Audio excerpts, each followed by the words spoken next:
Good morning, everyone, and welcome to Board Game Brunch, my monthly live Q&A. Sometimes I have a doggo join me right at the beginning, and usually that doggo is Maybe, but today Lana climbed up in my lap and wanted to hang out for a minute. So this is Lana, for those of you who haven't met her before. She's a little bit too big to hang out in my lap. Oh gosh. She's about 25 pounds or so. Here, can you say hi? Here? I'm going to tilt it down so they can see you. Oh my goodness. Here, let's see. There you are. So good morning, everybody. This is my monthly live Q&A where you all can ask me whatever questions you want about board games or anything. I know that I didn't get to talk a lot about my Gen Con experience during Dice Tower Tonight this past week because, time. So if you have questions about my experience at Gen Con, this would be a great time to ask me those. All right, Lana, are you going to get off my lap? Okay, Lana's going to say bye. Say bye, Lana. Because you can't sit up here forever. Okay, hold on. Careful. There you go. And I will tilt the camera back up so you guys can actually see me now that she's not here. So this is cool. I can actually see the chat. So this is, as you guys have obviously discovered, when YouTube got rid of Google Hangouts, the way we do live streaming here on the Dice Tower has kind of changed, or at least for me, for Dice Tower Tonight and this specifically, we used to use Google Hangouts to facilitate this, and it was built into YouTube natively, and Google Hangouts has been retired, so this is a new way of doing things through YouTube, and I can see the chat in the live streaming thing, which is actually kind of neat. I don't have to use the other window. So yeah, that's pretty cool. Hopefully everything will go normally. If anything gets weird with my audio or video or anything like that, please feel free to let me know in the chat, because otherwise I'll have no idea. I'm not listening to myself, obviously. So if you have any questions, feel free to drop them in the chat. Until then, I wanted to tell a funny story about when I set the stream up last night. So with the new way that you set this up, it's also different than it used to be when you're scheduling the stream. And I had forgotten to schedule this. So last night I got onto my computer to schedule it. And one of the things that YouTube does as part of this new process is it takes a picture from your webcam for the thumbnail, which I wasn't expecting. So when I set the stream up, I was typing in all the information, and then it was like, smile for a picture, 3, 2, 1, like all of a sudden. And I had my pajamas on and my glasses on. Luckily, everything was fine, but not exactly in the state I would normally want to hang out publicly. So it took a picture, and I was like, wait, but I don't think it would have put that thumbnail immediately onto the stream or onto the video preview, right? And it totally did. So I very quickly grabbed my dice tower with my little dice guy and my dice puppos on it and took a new thumbnail, which is why the thumbnail for this video was this. I literally ducked down out of the way and held this up so it could take a thumbnail that was not me in my glasses and pajamas because, yeah, I was just a little bit shocked. I was like, that's not very nice, YouTube. You got to warn a lady in more than 3 seconds before you take her picture. Warn anybody, not just ladies. Warn everybody. Don't just surprise people with pictures. That's not fun. So until you all drop some questions in the chat, which I'm not seeing here. Okay, yeah. Y'all are very talkative this morning. You should ask me questions about Gen Con or games from Gen Con or games in general or Star Trek stuff. That's always a good topic. TV stuff in general. But until you all drop some questions, I actually wanted to show off. I posted this on social media yesterday on the Board Game Blitz pages. But I, at Gen Con, got a copy of the expansion for Quacks of Quedlinburg, which is the Herb Witches expansion. And I also went to the BGG booth, and I was able to snag their upgraded heat transfer tokens for both the base game and the expansion. So I've got all of the stuff for Quacks, but there's so many pieces in here, and I am usually the type of person that just throws the pieces in baggies like normal and just deals with it. But for this game, I love this game a lot, and I wanted to do something special with it. So I want to show you all what I did because I'm pretty proud of it. I anyone who knows me knows I am organizationally challenged. I am not good at organizing things. So first off, pulling out all the rule books. We've got the Herb Witches book. We've got the regular book and then the Almanac of Ingredients. So those are all on top. And then you won't be able to see what's cool about this yet, but, well, you'll see a little bit about what's cool about this. So everything fits in the box with space to spare. So that's important to note, okay? So I guess I wonder if I can, here, I bet we can do this. Hopefully I won't make a mess of things. So we're going to pull out all of the 5 player boards and the score track. Well, the score track is on the back of that one, but you know. Okay, so we've got all of those, and then this is what's really fun. This is what's cool. I got a Plano box from Amazon, which right now, this exact Plano box on Amazon is less than $7. So as far as organization things go for board games, I'd say that's pretty cheap. So that's what this is. Then I've got a whole bunch of these little containers as well, and I used 2 of them. So I've got the gems in one. I've got the player tokens and scoring tokens in another. And then all of the boards for the spell boards and the witches boards and the baggies are all down here. That's not very special, but I'll take out the Plano box so you all can see that. Ta-da! Let's open it up. Hopefully, sorry if the click on this is loud. Oh, that's not too bad. When I closed it yesterday, it was really loud. Let's see if I can do this without spilling everything. So all of the tokens organized both by color and by size. I didn't have to combine any of them except for the smaller Herb Witches tokens, the little gold, silver, and bronze looking circular ones. Those are combined down at the bottom here, but everything else is separated by type and number. So I feel like this is going to be a really cool way to play this game because I can just leave all the tokens in the box. I often with games like this, I like to set up the player bags with their starting tokens, and I have not done that yet, but I have room in the box to do that. So what I'll probably end up doing is taking the player bags or maybe individual baggies and setting up so each player has their potion bottle, all of their starting player tokens, and all of their starting chips in one place already, so they don't have to set up their own bag. And I guess I should show off these Board Game Geek heat transfer chips because gosh, they are nice. Here, I'll get a couple of them and see if I can get the camera to show them off really well. If I can get them up close and get it to focus. We'll see if it'll focus on them. See if I can, if I put them in my hand. I don't know if it's going to focus. Oh, they're kind of, oh, nope, dropped one. Maybe I can get it to focus on this one. It's not really focusing. Apologies. But so they're heat transfer tokens. So it's not stickers on here. It's like it's permanently on there. And from what I've heard, people who play their copies of Quacks quite a bit, the cardboard tokens get worn out pretty quickly. So I'm really excited to have something that's going to have some more longevity. And I'm excited to have a storage solution that will hold everything like neatly. Doing something like this makes me wish I was more organized in other parts of my life because it just looks lovely. It really, truly does. I'm going to slide everything back in here real quick so I don't make a mess of it later. And I have other games sitting nearby in case y'all want to ask me questions about other stuff I've been playing. And I see you guys are dropping lots of questions in the chat or lots of comments maybe. But since it's really hard for me to make sure I'm not spilling components and answer questions, it's hard to do both at the same time. I'm just going to slide that down on the floor. But I'm pretty proud of that. So if you all want a link to the Plano box specifically, let me know and I can try and find that and drop it in the chat. I don't get anything. I don't have an affiliate link for Amazon, so I don't get anything for recommending it, but it's literally less than $7 when I looked yesterday. So I think, yeah, okay, here, let's scroll back up in the chat. Francois asks, what was the most surprising game at Gen Con?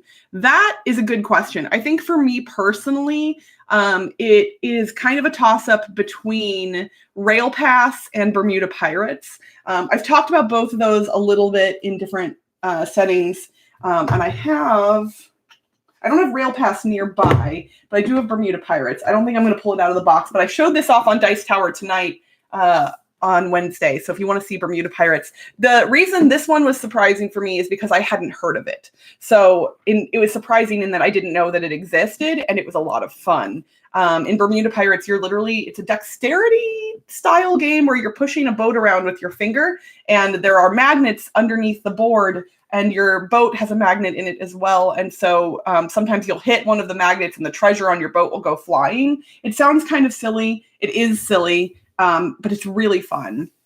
And then Rail Pass was surprising because Eric had it on his most anticipated list prior to Gen Con. I did not.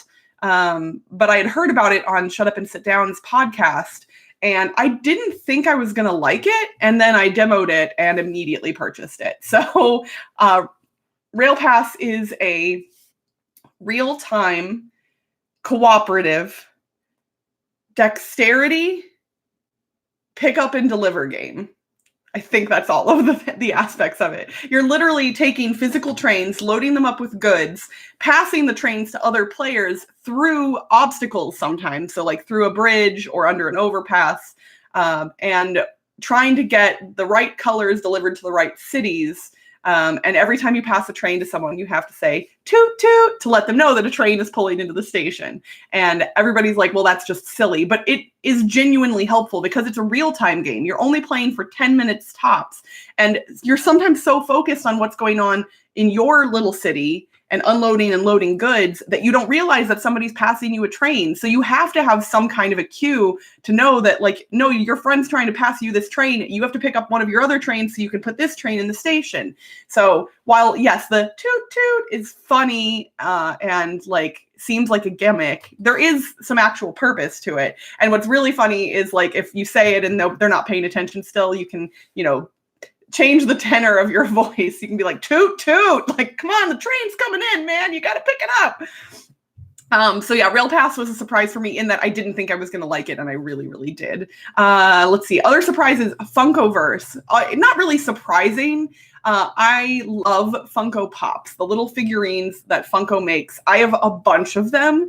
And so when I heard that Funko and Forest Pruzan, the board game company, had merged and that Funko was going to be making board games, I was very excited. I know some of the people at Forest Pruzan, and I know that they are really talented game designers and game developers. So that's a good marriage in my mind, those two companies. And I demoed Funkoverse, and gosh, is it fun. It's very clever. They have a really cool cooldown track for how your characters use their special abilities, and you can combine the characters from different Funkoverse sets together. So you can literally have Bellatrix Lestrange fighting with the Golden Girls, like, as a team. Or you can have Bellatrix Lestrange fighting against the Golden Girls. Like, it is so brilliant. I have the Harry Potter set, which has 4 figurines in it. It has Voldemort, Bellatrix, Harry, and Hermione. And then I have the Golden Girls set, which has 2 of the Golden Girls, and I have the Rick and Morty set, which has Rick and Morty in it. I haven't gotten to play with all of them yet. So I'm really, really excited to try out more of the combinations. But Funkoverse is really, really cool. I know that they've got it on pre-order right now. I believe it's releasing officially at the beginning of October. Don't quote me on that in case I have the date wrong. I know it's in the fall. But yeah, if you like the characters that are in some of these sets, I would definitely look into Funkoverse. It's a really, really cool game. So sorry, I know you asked for 1 surprising game and I gave you 3, but ta-da! All right, let's see. Brand says, I'm on too late. He already ate breakfast and lunch. Yeah, well, unfortunately here on the west side of the country, it's still 9:45. So I am still drinking my coffee. Although this is a coffee that I didn't buy today. I had it in the fridge from a previous day because I can't drink a coffee that's this large all in one sitting. It would be too much. Oh, it's so good though. Let's see. Have I found any surprises from what I brought back from Gen Con? That's actually a different question. And I don't, you know what, actually, yes. And I think, let's see here. So this one, Mountains is a game that came out in 2018 from Hava. It's kind of in the same line of games as like Karuba. So it's not for small children. It's for, families. It's family weight. Artwork gorgeous. So I already that had me interested, but I didn't really know anything about the game. I don't know if the back of the box is going to be enough to kind of show you what's going on. I'm sneaking around the corner just so I can see my screen. But you've got all these stacks of cards. These are all hikes that you can go on. And when you go on a hike, you flip the card over and it shows what equipment you need to go on that hike. And you and the other players all have equipment cards in hand. And you can actually borrow equipment from the other players. You ask like you would in a game like Go Fish. That's how you ask, but you don't take cards from the other players. You just say, do you have a pair of hiking boots? And you have to pass them one of your favor tokens just to ask them. And then after you've passed the token, they will, if they have the card, they'll put it face up in front of themselves. So you don't take their card, they get to keep it, but you get to use their equipment. You're borrowing equipment from the other players. And if you complete hikes successfully, you can earn more favor tokens or also little stamps. That's what this thing is here. I should actually pull it out of the box if you guys want to see, but there's an actual rubber stamp and ink pad in here. And you're literally collecting stamps like you were a hiker going on different hikes and collecting stamps. This one surprised me because I didn't expect to hate it, but I didn't know what to expect out of it. And I really actually enjoyed playing it. I will say the first time I played it with 2 players, and it does not shine as well with 2 because there's a memory aspect. And I think this is where it turns into a really good family weight game, is if you have lots of players with lots of different pieces of equipment, you have to remember who had the hiking boots or who had the rope. So if you are missing equipment, you need to know who had it before. So I think if you're looking for a memory style game for kids, that's way more interesting than most kid memory games. This one's a really good one. But yeah, with 2 players, you will always remember generally, oh, if I don't have the rope, he did. Or neither one of us has the rope, so I can't go on this hike. So Mountains was a surprise for me, and I think more people should check this one out. It's really, really quite lovely. And I don't know what the MSRP is on it. I don't think that's listed on the box anywhere. But the artwork is gorgeous, and you get to stamp things. Anybody in the chat, I have to know. I know some people refer to them as gimmicks, and in some games they are. But in a game like this, the rubber stamp and the ink pad, it feels like it fits the theme. So while it is gimmick-ish, it doesn't feel like a complete gimmick. And those types of things I really love in games, things that feel different, because they could easily just have you draw a card from a deck and now you've completed a hike and you collect a stack of cards and it would mechanically do the same thing. But there's something special about stamping your little card. I don't know what it is. Am I the only one? Do you all like doing fun, unique things in games like that, where mechanically it could be done a different way, maybe a simpler way, but you enjoy when it's something a little special? Tell me. I know I won't get to that part of the chat right away because I'm scrolled up, but I want to see. I actually could scroll down, I guess. Well, we'll see if anybody says anything because I know there's a delay. So Red asked, how was Gen Con this year? I didn't go, probably even more congested, I'm guessing.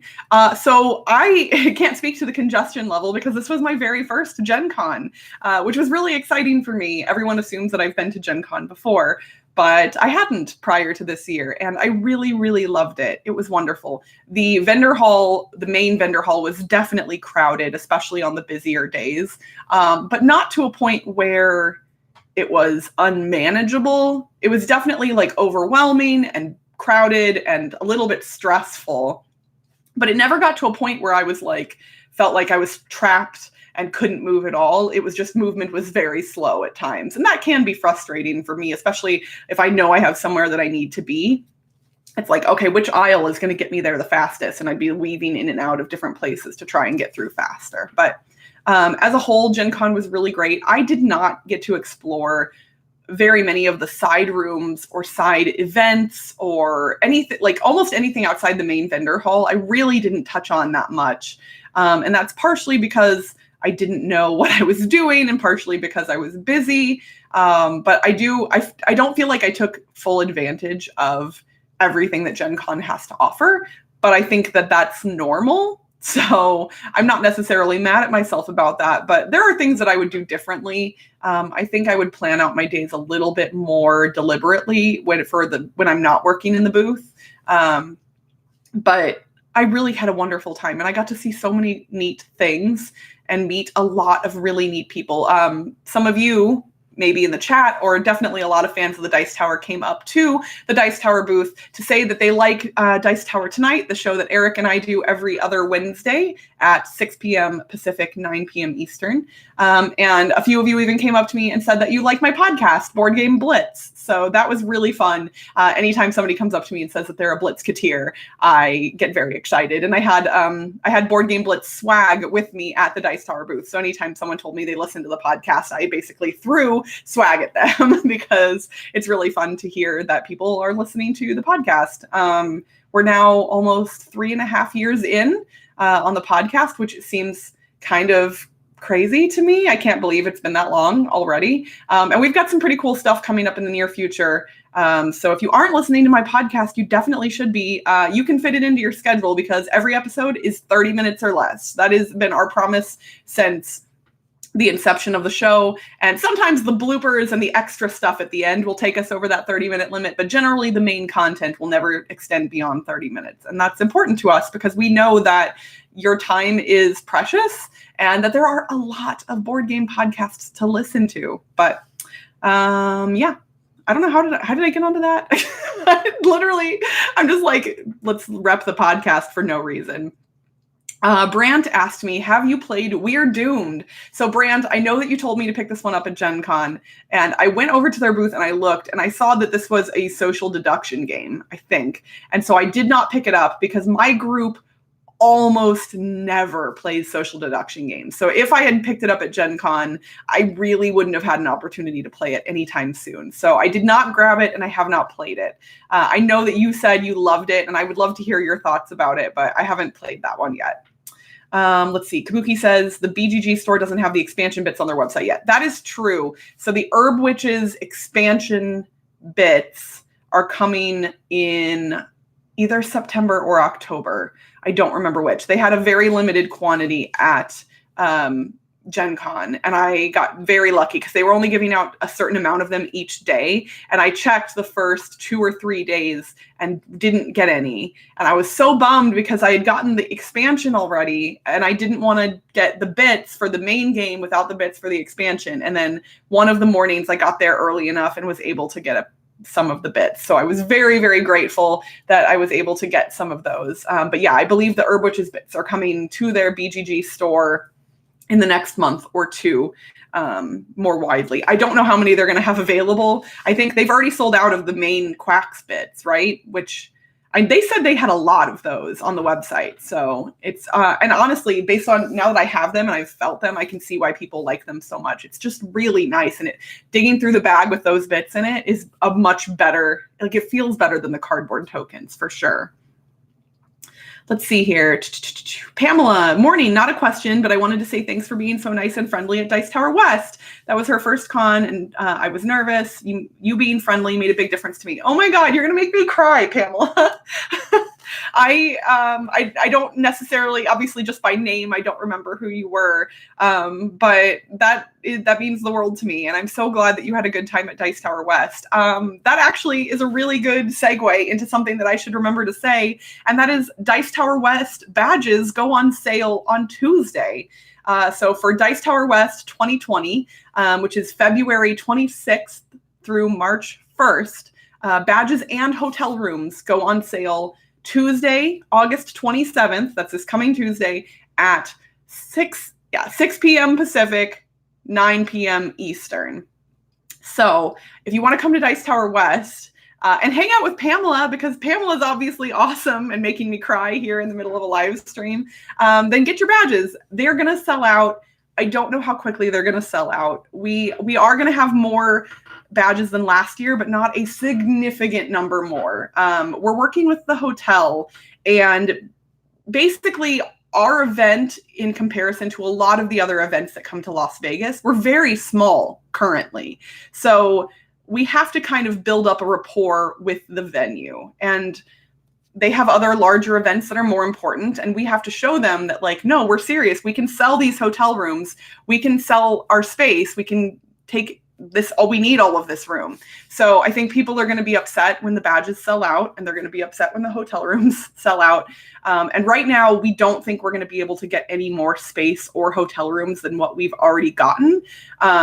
As of right now. But the thing is, if everything sells out super quickly, then the hotel may offer us more. We can't promise that or guarantee that because we really don't know. But it's important that everybody gets badges and hotel rooms quickly, because that's how we'll be able to prove to the venue. This is only our second year with this venue, so we still have to prove ourselves. And I know that you all don't need to know all the behind the scenes stuff, but Tim Mativier, who is the heart and soul of this convention, and a very good friend of mine, obviously, since I've been working with him for so many years, he's doing a really good job of advocating for our event with the venue, and he's been meeting with them frequently. So we're really, really hoping that we'll be able to grow this significantly in the future, but getting hotel and convention space here in Las Vegas is a premium. It's hard to do if you aren't an established or a known entity here. So please get your badges quickly. They're going to sell out. I don't want people to miss out. It's going to be sad when somebody messages me and says that they didn't get a badge, and I just worry about it. But I hope you all get badges if you want to come, because I want to see all of your smiling faces at Dice Tower West. Please, please, please, please, please. Okay, let's see here. The Fighting Meeple, finally getting to try Fleet, the dice game, and games you're excited to finally get to the table. I don't know. I'm not quite sure. Wait, okay. I missed something there. I bet maybe it was in regard to something else I said. I'm not sure, but I did get to play Fleet, the dice game, at Dice Tower Con. Brand, who is in the chat, also actually taught it to me at Dice Tower Con, and Fleet, the dice game, was really fun. Not my favorite roll and write, but I enjoyed it quite a bit. Let's see here. Have you seen any good movies recently? That's a good question. I don't think I have. I wanted to see Yesterday when it was in theaters, but I missed it, and I think it's kind of out of theaters already. My husband went and saw Hobbs and Shaw. I did not go to that with him because he went when I was at Gen Con, but he loves like the Fast and Furious movies. So that movie was right up his alley. I just rewatched Hot Tub Time Machine the other night, which is not a new movie at all. And I was wondering if Hot Tub Time Machine would hold up, because it's a dumb movie for sure. And I actually really enjoyed watching it again. So I guess that's the good movie. Well, the bad good movie that I've seen recently. But yeah, I haven't watched a whole lot of movies. You know what I have been watching recently? So I don't care if I show you all how old I am. It doesn't matter. I graduated from high school in 2003. And I didn't watch a lot of TV when I was in college because I was really busy. I graduated with 2 majors in 3.5 years and had tons of extracurricular activities when I was in college. 5 Greek organizations, choir, a vocal jazz ensemble.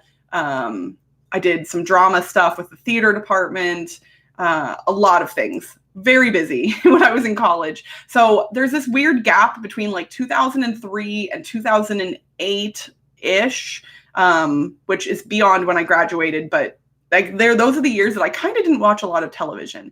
And so I missed out on some really good shows that were on during that time period. And I just recently, finally started watching Veronica Mars. Oh my gosh. This show is so good. I have been told that it gets a little not as good toward the end of the 3rd season.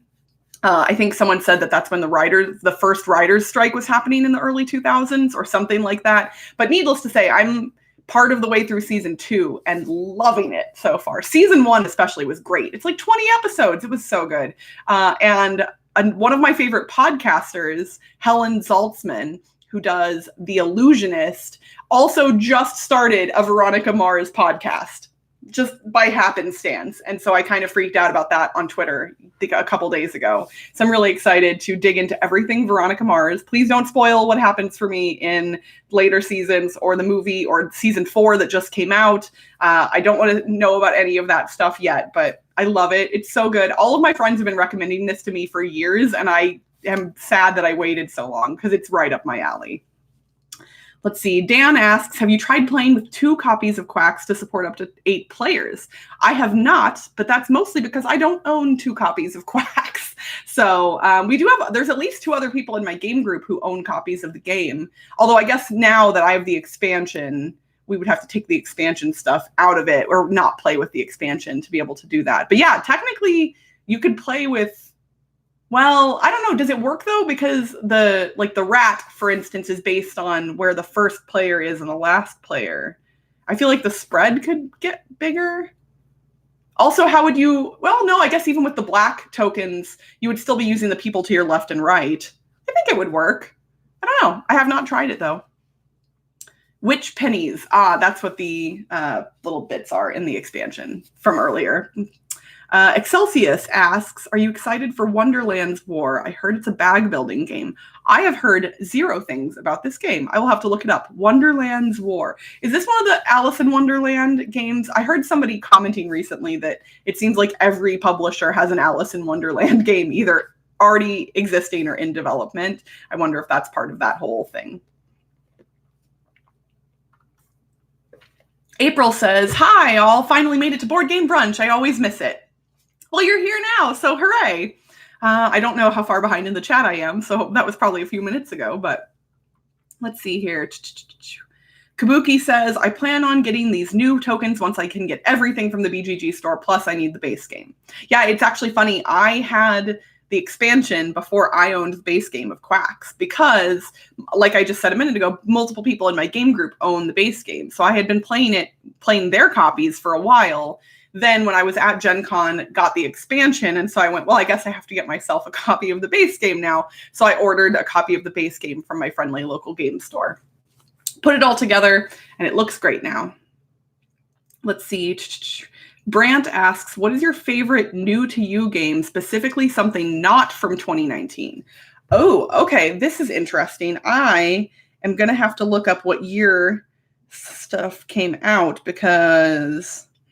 Let's see here. I don't think this one is from 2019.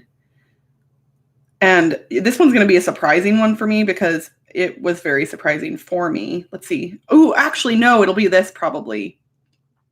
Sorry, I know I'm keeping you in suspense, but I don't know what years things came out, so I have to look them up real quick.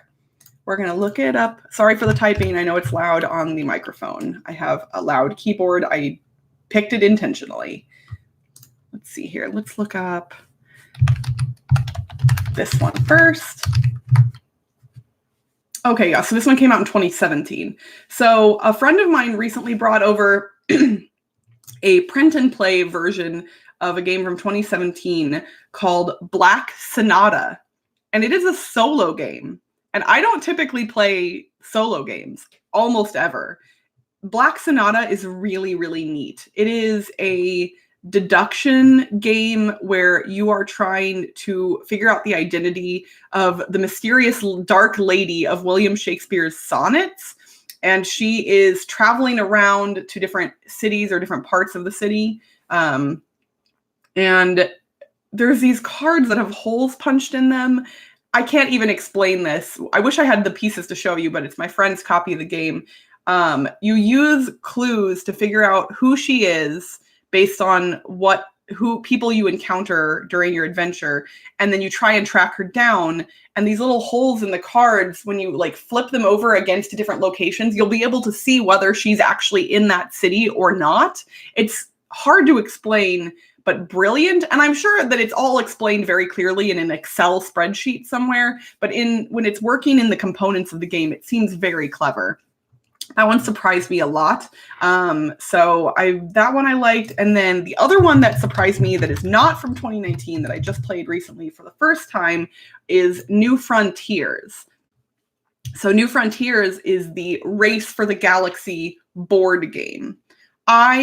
Race for the Galaxy was one of my very first hobby games that I was introduced to when I got into the hobby back in 2007. Shout out to my friend Ben in Kansas City for getting me into the hobby, because this whole thing would not be happening if he had not invited me to game night at his house way back in 2007.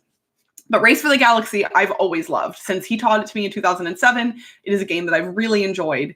And I also like Roll for the Galaxy, although not as much. I haven't played Jump Drive, but when I heard New Frontiers was coming out, I was torn because it so far felt like I didn't need anything but Race for the Galaxy. Based on these other games that were coming out that were in the same kind of universe and doing similar things, none of them struck me like Race for the Galaxy did.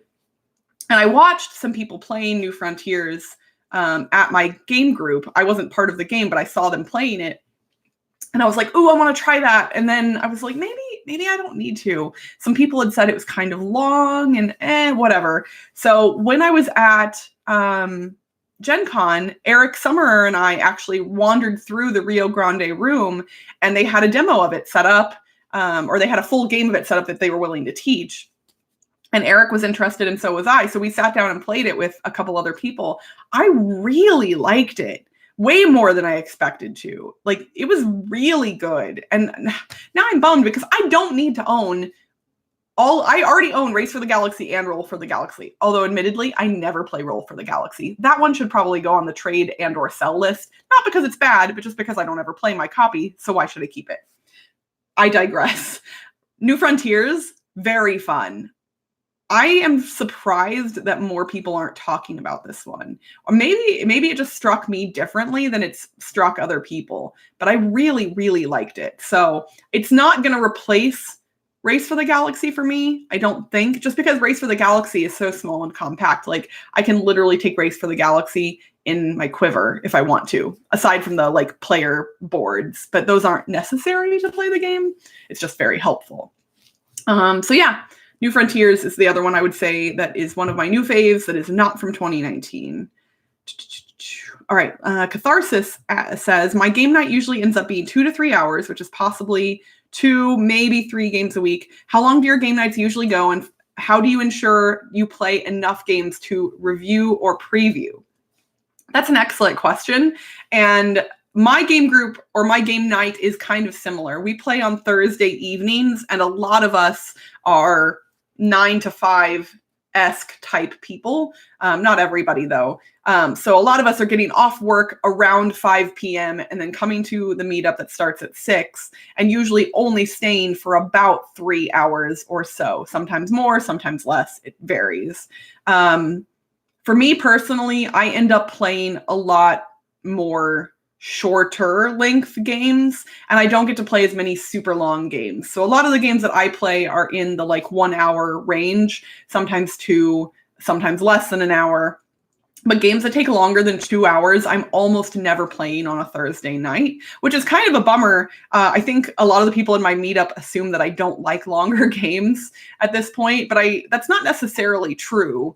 I do enjoy longer games, but just on Thursdays, like, I've been at work all day, so my brain is already kind of a little bit, frazzled, and I sometimes don't want to think really hard on a single task, aka a single game, for 3 hours straight.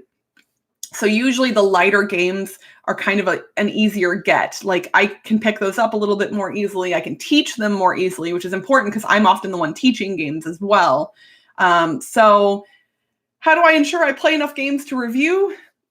I do whatever I can to fit whatever I can in. And there are weeks where I don't get as much played. So I will sometimes have to dig backwards. So for instance, over the next few weeks, there's a good chance that on Dice Tower Tonight or on Board Game Blitz, I might be featuring something that I played at Gen Con or right after Gen Con, because I've played a lot of my Gen Con games, and I do want to talk about all of them, but obviously I can't talk about them all at the exact same time. Too much. So I'll be spreading that stuff out, but I am trying to get to as much of it as possible, as quickly as possible, because I know that you all want to hear about the cool new games. So that's why this is great, because I've already gotten to talk about a couple games that I hadn't talked about as much. I will say we've been playing a lot of Letter Jam. My husband really likes Letter Jam, and his friend that's been in town for the past couple of weeks really enjoyed it as well. So we've been playing a lot of Letter Jam. If you like cooperative games and you like word games, this is a must get. It is so fun. I'm horrible at it, for the record. I'm really bad at it, but it's very fun. So, that's going to fall. Oh, okay, we're good. Let's see here. For Dice Tower West rooms, is the special pricing only applicable for one style of room, or are there deals on upgraded rooms as well? That is a question I wish I knew the answer to, David, but I don't believe I do. I think it's just one. Well, I don't know if it's one. When you say one type of room, I'm not quite sure what you mean. Like, I know last year you could get like a king size bed or 2 queens, and I believe the pricing wasn't different for those. But we do have a range. The prices go anywhere from $89 to $139 a night. But I know that the price difference there, like on the extreme ends, is based on day of the week, not necessarily room style. But there might be some fluctuation in the middle of that range for the style of room. If you're looking for something super fancy, I'm not quite sure what your options are as far as our room block is concerned. But if you want to, you could send an email to info@dicetowerwest.com. That is where you will reach Tim, Timm, is how you spell his first name, Tim Mativier. He might have more information for you about that. But the hotel stuff is not my area of expertise. I know the prices. I know when they're going on sale. I know that you need to go to dicetowerwest.com and click through our link to get to our hotel block. But that's kind of where my knowledge ends. I apologize for not knowing more. Have I tried silver and gold yet? It sounds like it is all the rage as a new roll and write. Everybody is raving about silver and gold, and I have not tried it yet, but I really want to. It's by Phil Walker Harding, and I tend to really like his games, and I tend to love roll and writes. So this seems probably right up my alley. I would like to play it in the near future. So hopefully I'll get to. Let's see here. Have I been to Islands of Adventure, Universal Orlando? I heard it's the #1 amusement park in the world, and they have a new Harry Potter ride. So I have been to Islands of Adventure. I've been twice. I went once in, let's see, what year would that have been? 1999. Well, it was New Year's 99. So right at the new millennium is when I would have been. Yes, I'm trying to do the math in my head. So I was in marching band in high school, and our freshman year, we went to Orlando to perform, and it was over New Year's. We actually spent New Year's Eve day in Epcot, but we got to visit Islands of Adventure, and I think Islands of Adventure was kind of brand new. I don't know if that was the first year it was open. Hold on. Let's look up the Islands of Adventure. I want to know when it opened. Oh, shoot, it opened in May of 99. So yeah, I was there the year it opened. That's pretty cool. So I was there in 99, and then I was also there 2 years ago. A friend of mine that came to Dice Tower Con with me, we went again. So I have not ridden the new Harry Potter ride that just came out, but I have ridden the other 2. And I've been to the Harry Potter World here in California, but in California, they don't have the same rides. They have one of the same rides, but they don't have my favorite. The Escape from Gringotts one that's in Florida is my favorite. I love that. Islands of Adventure is very different in California and Florida. And I was really bummed by some of the differences when we went to the one in California. We just did that a few months ago, my husband and I hyped up the Mummy ride to him so much, and then we got on the ride and rode it, and I was like, what the heck? Oh no, this is not the Mummy I know at all. So when they built the Mummy ride in Florida, they went all out, and it was brand new when the park was new. It was all awesome. And then when they built the Mummy in California, they didn't have as much space, so they changed the layout of the ride. They changed a whole bunch of things, and it is horrible in comparison. I was so bummed. Islands of Adventure and Universal in California, not the same. Regardless, the Mummy is one of my favorite rides to this day. I love it. The one in Florida, very cool. And for being now 20 years old, if they close that ride, I'm going to be heartbroken. Hold on. I guess I should look up and make sure it's still there. It better still be there. Is it still there? Dear God. Hold on. I'm going to look. I'm actually going to their website because I want to make sure. Let's see here. Theme parks, Islands of Adventure. Where do I see the rides? Oh, I gotta go to a different page, I think. Or maybe this is the right page. Top features. So yeah, they have a new one that just opened this year called Hagrid's Magical Creatures Motorbike Adventure. And I have not ridden it, so anything I'm about to say is not a spoiler. But I was told there are spoilers for this ride.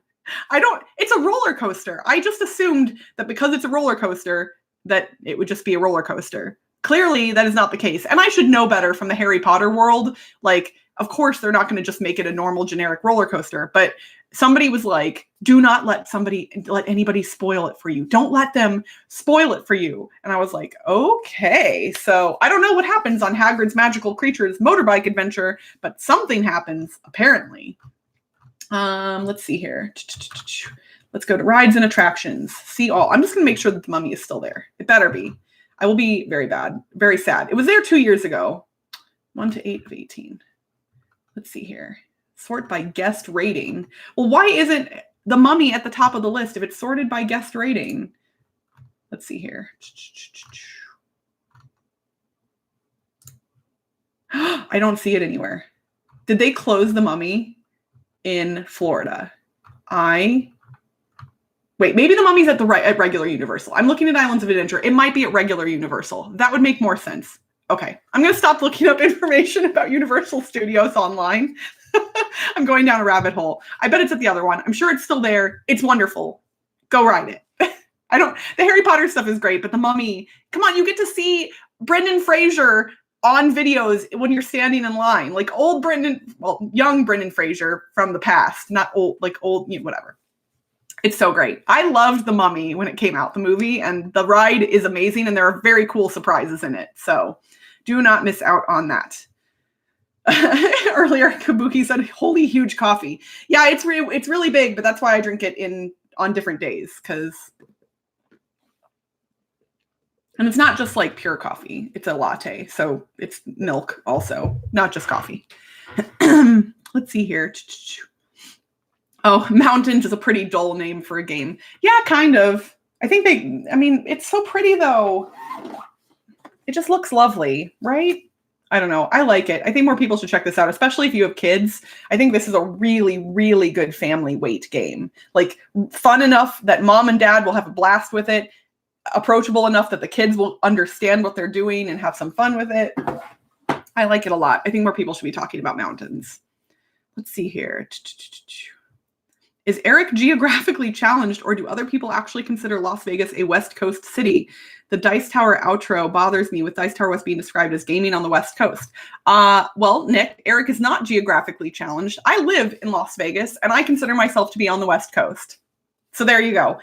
Technically, it is a 4-hour drive to get to the ocean. So we're not right on the coast, but as far as the geography of the United States is concerned, I consider myself to be on the West Coast. So not Eric's thing, but we are generally trying to build Dice Tower West up to be a large West Coast convention. And there are other lovely small conventions on the West Coast, but there aren't any large ones. So that's what we would eventually like to be. There's OrcaCon, and there's Strategicon and KublaCon, and Stumptown Game Summit, which is a new one. I really like the people that run that one. The same people that are doing Stumptown are the ones that do Granite Game Summit up in the northeast part of the country. I really want to go to some of those events. I can't go to all the board game things, and it makes me so sad. Let's see here. Dan says, I noticed most oh no, my chat just jumped. Let's scroll back up, find where Dan's comment was. There it is. Nope. Okay, I'm way behind. I'm so far behind. I'm sorry, everybody. I'm going to have to go faster. I noticed most HABA games have an age cap at 99 years old. Are you not allowed to game anymore once you turn 100? I think that's more tongue-in-cheek than anything else. Let's see here. Orlando is not on the East Coast, technically. Good point. Hi, Crystal. Are you excited for Tapestry from Stonemaier Games? It's the first Civ game I'm excited about. I am excited about Tapestry. I wish I already had a copy of it. I wish I was getting to show it off to you all. I'm very, very, very excited about it. I think it's going to be something that I'm going to love quite a bit. Let's see. Okay, so I know this was from a while ago, but April agrees that having something fun and unique in a game adds to the theme and overall tactile experience. Those little nuances make the game experience memorable. Yes, Absolutely. That's a really good way of putting it.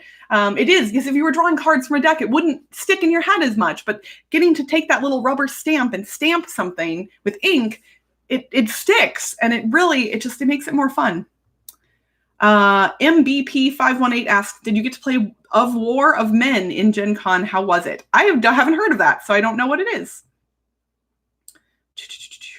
Have I read anything good recently? I have not gotten to read anything recently, and I'm bummed about it. I think I told you all about a book I was reading a month ago, and I still haven't even finished that book. So I need to get back to reading, but time has been short. So I've been really busy lately because our house is getting renovated. We're redoing the entire ground floor, and they actually just finished all of the like construction style work yesterday. They started the week I was at Gen Con. So it's literally been a month now that they've been working in the house, and the workers finished up everything yesterday. So now we have to move all of our furniture. Well, we have to clean off everything because all the furniture has so much dust on it, even though it's been covered in plastic. I was going to say plasticed up. That's not a word at all. Covered up and put away. We have to clean that stuff up and move it back in. And we also have some new furniture that's getting delivered, and it's a whole thing. We're probably not going to be done with everything for another month, would be my guess, because we have more stuff that we need to order. But needless to say, I've been busy with home renovation style things and haven't had as much free time to do things like reading. So have I had an opportunity to play Las Vegas Royale yet? Or if so, do you prefer it to the original? I haven't played the new one yet. I'm very curious about it. I don't even own Las Vegas, which is crazy. I love it. I've taught it a bunch of times.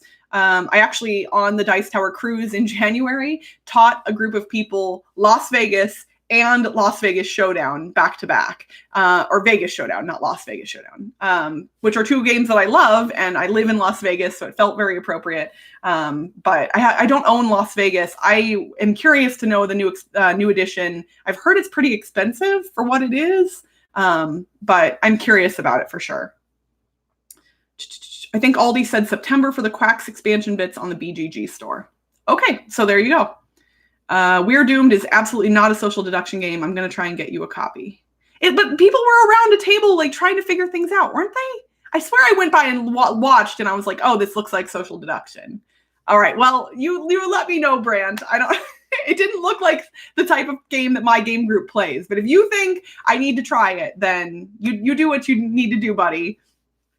Bones and Banner says, hi, Crystal, are you going to Spiel in Essen this year? I'm not. I've never been to Essen. I would love to go. If there's a rich person out there who would like to send me, please feel free to offer. Unfortunately, money is not the only issue at play here. It's also me taking time off of work. My regular 9-to-5 job, I do not get a lot of vacation days each year, and all of the board game trips that I take usually use up almost all of them. So I would love to go to Essen. I will at some point in the future, but not this year, unfortunately. So hopefully at some point, I want to come over to Europe. I have not been to Europe since 2005. I was 20 the last time I was in Europe, which admittedly was a lot of fun. I visited the Czech Republic, Austria, and Hungary. I was actually touring with my college's choir. We were performing throughout that area of Europe, and it was really, really fun. I had a lot of fun there. And Vienna, Austria is one of my favorite cities in the whole world. I loved Vienna more than most places I've ever been. Then Prague was also gorgeous. The astrological clock, I think is what it's called, in Prague is just gorgeous. And I could have sat there staring at it all day. I loved it so much. If you haven't seen that before, Google pictures of it. It is really, really neat. And yeah, I would love to go back to Europe. And especially, we flew into Frankfurt for that trip. So that's the only time I've set foot in Germany, was in the Frankfurt airport. I didn't get to explore Germany at all. And I really, really want to. So hopefully someday I'll be able to figure that out. All right.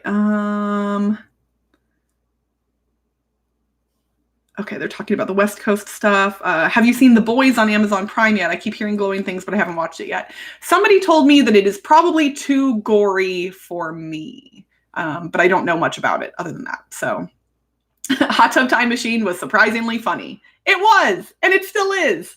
It's dumb, but yeah. Ignore the sequel. Yeah, I think I started watching that at some point and went, oh no, this is not the same. Let's see here.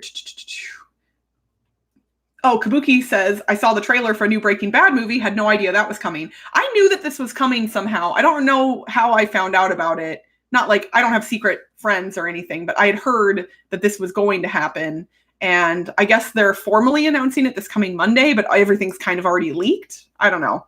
Regardless, I really liked Breaking Bad. I love Better Call Saul. If you watched Breaking Bad and you haven't watched Better Call Saul, you're missing out on an even better show. Like, I'm not besmirching Breaking Bad in any way, shape, or form. It's amazing, but Better Call Saul is even better. So make sure that if you liked Breaking Bad, you watch Better Call Saul because it's brilliant. Bob Odenkirk and Giancarlo Esposito and Jonathan Banks are all such talented actors. I can't even tell you. It's so good. I'm excited about the Breaking Bad movie because I'm excited to see what happens to Aaron Paul's character after the show ended. Charles says, a little late, but I wanted to thank you for the Board Game Blitz episode that focused on members of the LGBTQ community in gaming. Charles, my heart. Oh my gosh.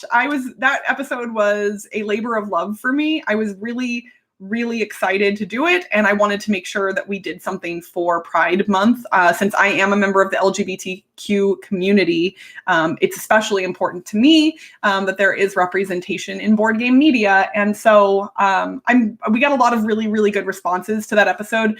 For those of you who aren't familiar, Board Game Blitz, my podcast, our episode that released in June, was focused on highlighting games, board games that are LGBTQ inclusive, and people in the board game community who are in the LGBTQ community as well. So that's content creators, artists, game designers, a whole bunch of people. We kind of had to run through a list of them. We didn't get to talk about very much of it at length, but I kind of just wanted to make people aware of how many LGBTQ people there are working in board games, because I think that that's important. So thank you so much, Charles. I really appreciate that. Let's see here. Oh, April says, I like the loud keyboard clicky sounds.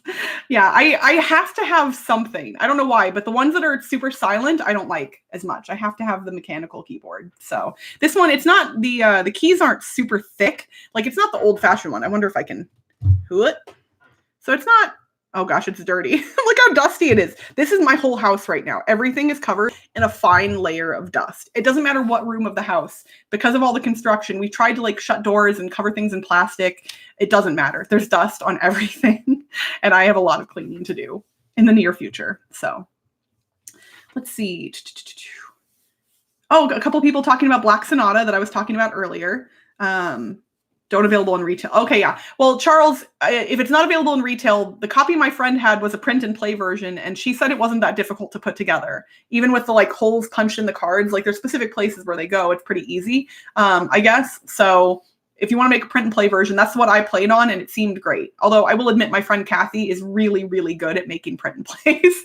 So she's not like, doesn't make it super fancy, but she's really good at it because she's done a lot of print and play games. So being a Shakespeare fan and a solo gamer. Yeah, those are if you're a Shakespeare fan and a solo gamer, you have to try out Black Sonata for sure. Let's see here. Race and Roll for the Galaxy are great games, but I'm hesitant about Frontiers because it seems redundant. Better components, though. I thought the same thing, April. I thought it would be redundant, and it felt different enough that I really liked it. I don't need to own it, but I might buy it. Okay, so here's the deal. This is one of those games that I really like. I would definitely play when offered. And if I saw it on sale, like a really good price, then I would probably pick it up. But it's not something that I'm going to be actively seeking out. Like, it's not so compelling that I absolutely must own it, but it is compelling enough that I want to. So hopefully that makes sense. Are you from Kansas City? No wonder you're awesome. I am from Kansas City. I don't remember what I said this during this Q&A that would have cued you to that. But I grew up in the Kansas City area. My family is from Blue Springs, Missouri. So yeah, I'm a Midwestern girl. I've lived in Las Vegas now for a little over 11 years. So I'm definitely a West Coaster to some degree. And I think I fit in with West Coast mentalities a little bit more than Midwestern. But I still have that kind of, homegrown, friendly Midwestern something or other. Or I try to, at least. Oh, play Roll for the Galaxy. It's so good. I do. I've played Roll for the Galaxy. I own Roll for the Galaxy. I just haven't played my copy of the game. I think I probably wasn't clear on that point earlier. I've played Roll. I own Roll. I haven't played my copy, which is ridiculous. I've owned it for years. This is how I know I can sell it, is because I played the game and liked it, bought it, and then haven't played my own copy. Does anybody else do that? I do that more frequently than I should. I get excited when I try a game and like it, and then I buy it, and then I somehow don't ever play my own copy. Doesn't make sense. Maybe I'm the only one. I don't know. April says, I've played Puerto Rico, but not in real life. It was fun, but the artwork is pretty dull. Yeah, a lot of people compare Race for the Galaxy and Puerto Rico to one another. I have played both. I don't like Puerto Rico very much. I like Race for the Galaxy way more. Have I played Fleet the Dice game? We talked about this a little while earlier. And yes, I have played it. Brant Sanderson taught it to me at Dice Tower Con. It is fun. Not my favorite, but it's fun. Let's see here.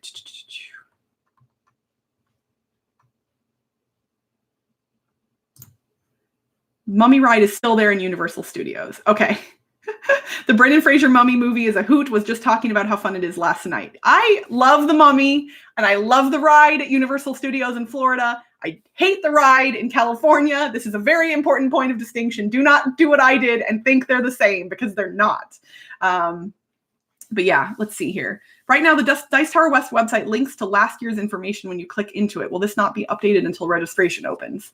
I think it should just be linking to a blank page. Hold on, we'll take a look. DicetowerWest.com.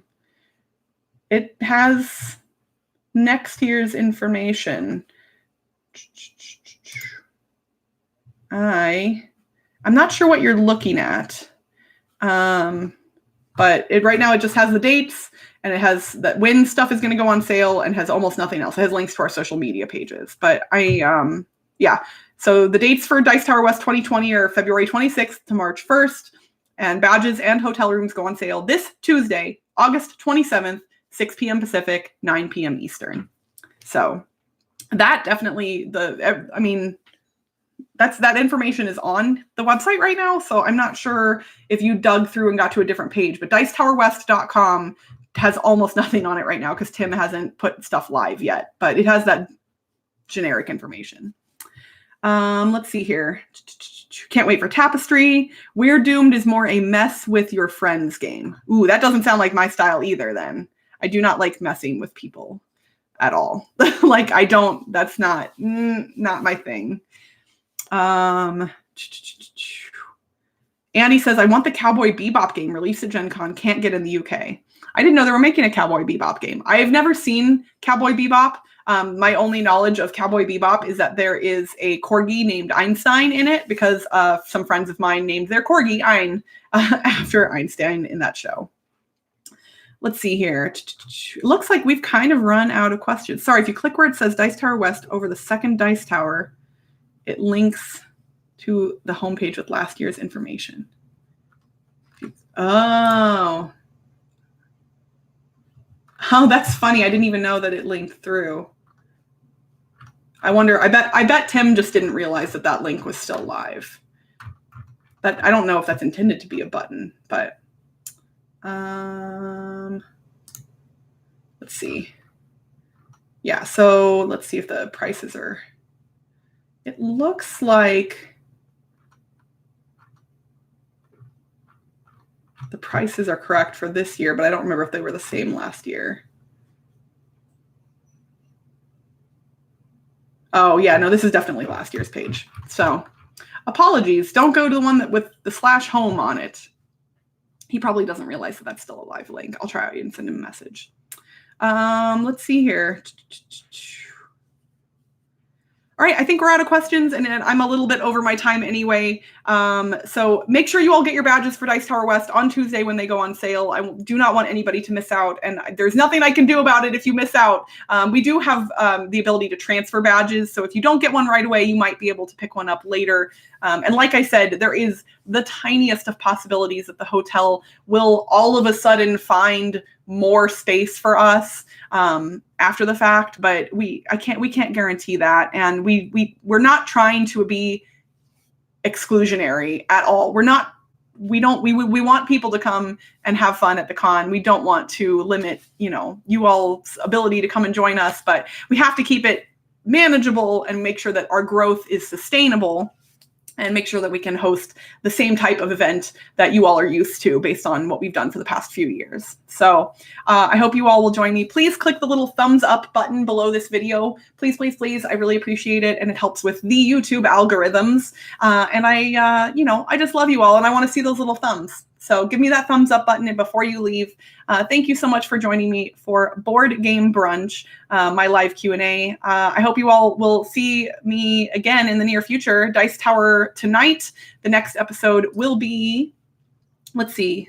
We just had one on Wednesday, so it'll be September 4th will be the next episode of Dice Tower tonight. And then I will be back for another Q&A at the end of September. My Q&A is always the last Sunday in September. It's always in September. No, the last Sunday of the month at 9:30 a.m. Pacific, 12:30 p.m. Eastern. And I'm going to let you all go now so I can go finish working on home renovation type stuff. And I don't know how to end the stream. There's a button. All right. Have fun gaming, y'all.